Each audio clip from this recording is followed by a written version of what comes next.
The unexpected decision by President Trump to amend an emergency Sept. 11 order signed by George W. Bush, allowing the Air Force to recall up to 1,000 retired Air Force pilots to address what the Pentagon has described as an acute shortage of pilots, caught us by surprise. After all, this was the first time we have heard of this particular labor shortage. Perhaps there was more to this executive order than meets the eye.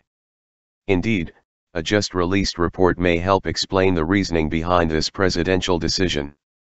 According to Defense One, the U.S. Air Force is preparing to put nuclear-armed bombers back on 24-hour ready alert, a status not seen since the Cold War ended in 1991. That means the long-dormant concrete pads at the ends of Barksdale Air Force Base's 11,000-foot runway, dubbed the Christmas tree for their angular markings, could once again find several B-52s parked on them, laden with nuclear weapons and set to take off at a moment's notice. This is yet one more step in ensuring that we're prepared, General David Goldfein, Air Force Chief of Staff, told the publication in an interview during his 6-day tour of Barksdale and other U.S. Air Force bases that support the nuclear mission. I look at it more as not planning for any specific event, but more for the reality of the global situation we find ourselves in and how we ensure we're prepared going forward. Quoted by Defense One, Goldfein and other senior defense officials stressed that the alert order had not been given, but that preparations were underway in anticipation that it might come. That decision would be made by General John Hyden, the commander of U.S. Strategic Command, or General Laurie Robinson, the head of U.S. Northern Command. STRATCOM is in charge of the military's nuclear forces and NORTHCOM is in charge of defending North America. Putting the B-52s back on alert is just one of many decisions facing the Air Force as the U.S. military responds to a changing geopolitical environment that includes North Korea's rapidly advancing nuclear arsenal, President Trump's confrontational approach to Pyongyang, and Russia's increasingly potent and active armed forces. Goldfein, who is the Air Force's top officer and a member of the Joint Chiefs of Staff, is asking his force to think about new ways that nuclear weapons could be used for deterrence, or even combat. Quoted by Def One, he said that the world is a dangerous place and we've got folks that are talking openly about use of nuclear weapons. It's no longer a bipolar world where it's just us and the Soviet Union. We've got other players out there who have nuclear capability. It's never been more important to make sure that we get this mission right. During his trip across the country last week, Goldfein encouraged airmen to think beyond Cold War uses for ICBMs, bombers, and nuclear cruise missiles.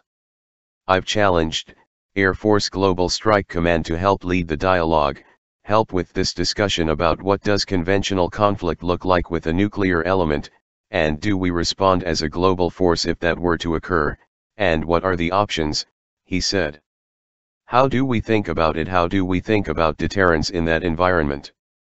Asked if placing B-52s back on alert as they were for decades would help with deterrence, Goldfein said it's hard to say. Really, it depends on who, what kind of behavior are we talking about, and whether they're paying attention to our readiness status, he said. Meanwhile, various improvements have already been made to prepare Barksdale home to the 2D Bomb Wing and Air Force Global Strike Command, which oversees the service's nuclear forces, to return B-52s to an alert posture. Near the alert pads, an old concrete building where B-52 crews during the Cold War would sleep, ready to run to their aircraft and take off at a moment's notice, is being renovated. Inside, beds are being installed for more than 100 crew members, more than enough room for the crews that would man bombers positioned on the 9 alert pads outside.